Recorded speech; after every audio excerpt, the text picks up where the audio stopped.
Steve Kerr, Wallace, PJ Brown. What was that like going to the Blazers at such a young age? Man, I was like, wow. Like, I can't believe I'm next to Steve Kerr and Scottie Pippen. On the court, Rasheed Wallace, you know what I'm saying? 19-year-old kid, you know what I mean? I never left my neighborhood. I went to Michigan State, and that's like 3 hours.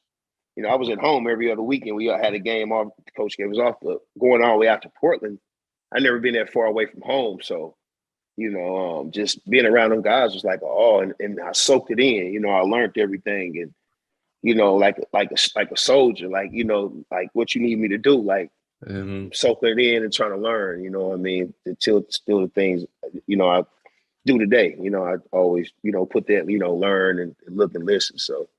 I feel like it's a gift and a curse being the rookie of Rasheed Wallace, where he probably sees a great dude, take good care of you, but your introduction to the league is like, wow, this is the NBA, and this is what this is how he operates, and this is how he like he's a rough around the edges, chip on the shoulder type of guy, gonna cuss you out, be in your face. And he's probably working you every practice. Y'all used to practice back then. We didn't, now we don't practice much now, but y'all used to practice every day. Him going at you. Right. Him and Scottie going at you. I'm sure you learned a lot of just being around him and playing against him every day, and also how to be. That's probably where you got your grit and grind. So talk to us about those days and the battles with Sheed. Man, them back in the days, battling with Sheed every day of practice. See, I didn't play my first couple years. I didn't play, and but my practices, that was my play. That's why I tell the players, you get better in practice. When you out there practicing, go hard because you get better. But we had back then, our second team was almost better than the first team. So we were going at it, guys about to fight, cussing you out, So man, just how to battle. I learned how to be, perseverance and battle and don't give up, with them guys. You know what I'm saying? For sure. Is there Scottie, go ahead. Go ahead, Danny. I was gonna go to the Scottie before we get there, do you have was there a day of practice after a game? Was there a team meeting when you thought, man, these guys are trying to bully me, I'm gonna bully them back? Like, what was there a day when something where you had to put your foot down, where you had to a lot of times. Yeah, I off top when one of the players, he was like a bully. He stole my luggage. You remember back then they still do it, but they gave us big luggages back then, like real big luggages. And I came and my luggage was gone. And one of the players like, oh man, that's my luggage. I said, man, where I'm from, bro, motherfucker ain't never took nothing from me. So like I straightened it out right then and there, like, man, don't let that happen again. You know what I mean? Being in the league, man, I learned so much and, went through a lot too. So, you know what I mean? It was the good and the bad, but I tell you what, the good way the bad, the bad way over, so it's a blessing, man. For sure. Did you get a chance to watch the Last Dance? Of course, Michael Jordan's doc on Netflix, I believe it was. And you got a chance to play with Scottie. So we just want to know your thoughts on how The Last Dance portrayed Scottie. Do you think that he was unfairly portrayed, or, how they perceived him? Give us your thoughts on that. I mean, when I can speak from, my time being with Scottie and still to our relationship to this day. And for me, Scottie always been a leader.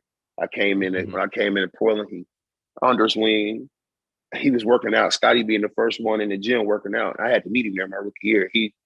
9:30, we in there, Zebo meet me in the gym every morning. So just learning that type of stuff to be a professional, he taught me that. And he was great with me, man. And I don't know his relationship with, the team or with MJ, but for me, he was great.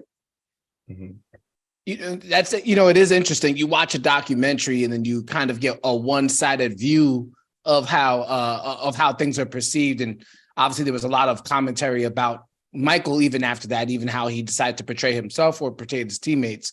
I do wonder if we went back and did a documentary on what many people were terming, or some people were terming, as the Jailblazers, what would you say to that? Or how would you try to portray that period of Portland Trail Blazers basketball? Because what you might portray might be totally different from what the average person might have seen or read on social media.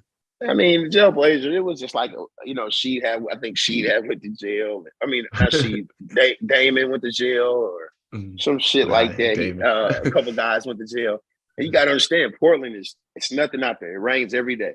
And, you know, we're the only big thing there. You know, now they have a professional soccer team now. So they got a lot of stuff they're doing in the city now. But when we was there, it was just us. It wasn't none of that. So everything just focused on us, so they just ran with it. You know what I mean? Yeah. So they took that. They blew that Jailblazers shit out of proportion, way out of proportion. Did you ever how would you Did you ever want to confront some media person who was ever saying it? I don't know who it might have been back in the day, but did you ever want to be like, hey man, y'all took this too far? Man, the guys wouldn't talk to him. The older guys, I remember sometimes Scottie wouldn't even want to talk to him. Like Bonzi Wells, they didn't talk to the media. It was one year where she got fined a lot of freaking money, but he didn't give a damn. He just saying, nope, I ain't answering the questions like that one year. So he got fined. So I'm seeing that you know, the media was not fair, you know, in Portland at all. You know, it's different now, but you know, back then when the Jailblazers, it was definitely different. Yeah, mind you, said it was not as many outlets, not as many platforms for the players. So it was a different type of era, different type of world.